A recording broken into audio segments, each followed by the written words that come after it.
জানো তো, আজও আমার একই রকম ভাবে শরীরটা খারাপ, মানে সর্দিতে না নাক টাক সব এঁটে রয়েছে। তাও বেরিয়ে পড়লাম মায়ের গুরুবাড়ির উদ্দেশ্যে, কারণ আজ গুরুবাড়িতে না বড় উৎসব, মানে খাওয়া দাওয়ার উৎসব। আর আসা মাত্রই তো আমাদের মনে হলো যে আমরাই একমাত্র লেট করে এসেছি, আর বাকি সবাই অনেক আগেই চলে এসেছে। আজকে মহাপ্রভুকে এত সুন্দর করে সাজিয়েছে, আমার তো শুধু মনে হচ্ছে ঠাকুরের দিকে তাকিয়ে থাকি, শুধু দেখি কি। আর এদিকে দেখো কত পঞ্চব্যঞ্জন সাজিয়ে ঠাকুরের ভোগ দেওয়া হয়েছে।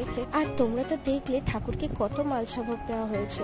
এরপরে চলে এলাম ভোগ খেতে, আর ভোগ খেতে এসে দেখি কত ভিড়। আর এখানে এত ভিড় হয় জানো তো, পা দেওয়ার জায়গা পর্যন্ত থাকে না। বাবার যেহেতু গুরু বাড়ি, বাবাই এখানে নিজে থেকে প্লেট, জলের গ্লাস, জল সার্ভ করতে শুরু করে দিয়েছে। এরপর আমরাও বসে পড়লাম খেতে। আর আজকে খাবারে দিয়েছিল অন্নর সাথে ডাল, টমেটোর ডাল ছিল, আর ছিল কপি দিয়ে আলু দিয়ে 5 রকমের একটা তরকারি, আর ছিল পনিরের রসা, চাটনি, আর সবশেষে পায়েস। খাওয়াটা তো খুব ভালোই হলো। তারপরে আমরা মালসা ভোগ নিয়ে নিলাম।